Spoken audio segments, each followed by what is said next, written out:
Hey guys, MD here. Today we're going to be making a pot roast in the pressure cooker, Instapot, power cooker, whatever you want to call it. This is one of the off brands. But this pot roast right here is fork tender in about 1 hour.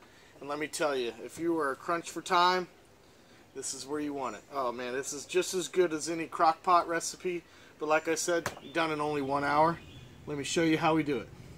Okay guys, so the first thing you want to do is just kind of season your pot roast. This is just my own little seasoning mix. It's basically like an SPG, just a salt, pepper, garlic. It's got a little extra stuff in there to give it a little pizzazz, but use whatever you guys want. Just like that. What's nice about these newer type of Instapots rather than your traditional pressure cookers, they have this browning feature on it. They have a ton of features on it, but this is one of the ones I really enjoy. Let's get that up to, let's say 15 minutes. And that's going to allow it to like sear the meat. It's pretty handy little tool. And it's getting hot. We're going to go ahead and add some olive oil to the bottom of this pan. Alright, that thing's pretty hot. Let's see. Yeah, fits just perfect. Look at that. That's easy. So we're just going to brown all the sides of this just to give it that nice sear on the edge. And then we'll go ahead and take it off, prep all our veggies, and put it onto the pressure setting. Alright, it's browned on all sides. We're going to go ahead and take this out. Look at that. Oh, yeah, it's nice. Look at that. It's nice and seared. That looks pretty. Alright, now that we got that the roast pulled out, we're going to go ahead and deglaze the bottom of this. I'm going to put in about half of the water that I'm using, so I'm putting in half a cup of water. Just kind of deglaze the bottom of this pot to get all of those num-nums that were stuck to the bottom from the searing process. So I also chopped up 2 sweet onions, medium size, and what I'm going to do is I'm going to put just a little bit down there right now to guard the bottom of the pot roast so it doesn't stick, because some of these aren't the best in whoops, man down. Here we go, there's the one for the video. But yeah, we're going to put those in there just for now, just to kind of protect the bottom. Now what we're going to do is we're going to go ahead and put our roast back in. I'm also going to add, I'd say 5 red potatoes that we've chopped up as well. We're going to add those around to the side. And with that, we're going to add the rest of our onions as well.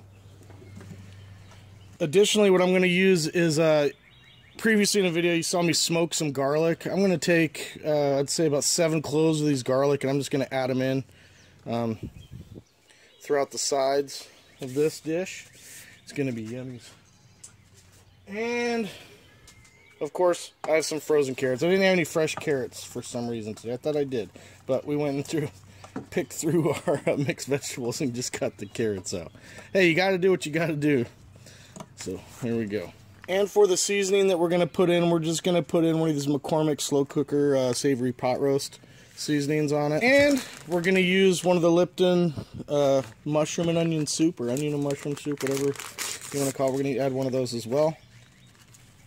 And the other half cup of water. Now that we got everything, all our ingredients in there, we're just going to go ahead and put on our lid, lock it down. Yeah, so for about a 3-pounder, you want an hour. Here we go. I'll let it do its thing. Okay, the red button's popped up. The timer has started down. So we're going to be ready in about an hour. And this is going to be fork tender. Alright guys, while I got you here, I want you guys to check out a channel for me. A buddy of mine that I work with, he's got a metal detecting channel. His name is Warthog Metal Detecting, and this guy has some outstanding content, very good quality on the editing. His recent video, he went to Germany, and he actually went through a battlefield between some Army Rangers and some Nazis, and he goes through the entire skirmish field on this mountain and finds some of the relics and some of the things that were left behind. He finds ammo, he finds, but man, you guys just go check out his channel. I'll leave a link below. Tell him MD sent you. You guys will not be disappointed. This stuff is fascinating, so check him out. Alright guys, we are done. 1 hour is over. I'm going to show you how to safely manually release pressure. I always throw a towel over it just like this when I do it. That way the steam doesn't hit me, and then I'm just going to slide that little valve there open. And that way that steam isn't coming out and hurting me. There we go. And we will relieve pressure that way. Okay guys, the button is down. Steam's a little bit coming out, but we'll check this lock here. If it moves over, we know. Yep, there we go. So the pressure is relieved. We'll open that up away from us. There we go. Now let's check if it's fork tender or not. We'll give it the old twist test here. Oh yeah, look at that. 1 hour, guys, and I'm talking fork tender pot roast. That is awesome. All right, let's get this on the plate.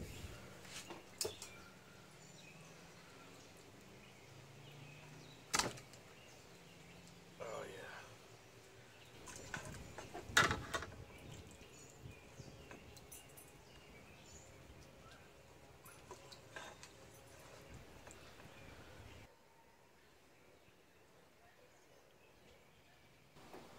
All right, guys, let's give this a quick taste test.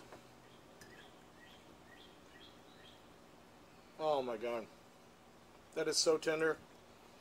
Still juicy, not dry at all. Oh man. That is definitely, that is so good. Give one of these taters a taste. Perfect. Man, I'm telling you guys, these devices are awesome. You do something that takes a crock pot 8 hours in about an hour. With prep everything, this took me about an hour and a half. And I have a fork tender pot roast with all the trimmings. This thing is, oh, this is so good. You guys have got to try this. Back in the day, those pressure cookers, people were scared to use them. They're considered dangerous. I'm telling you, these new ones, so easy, so safe.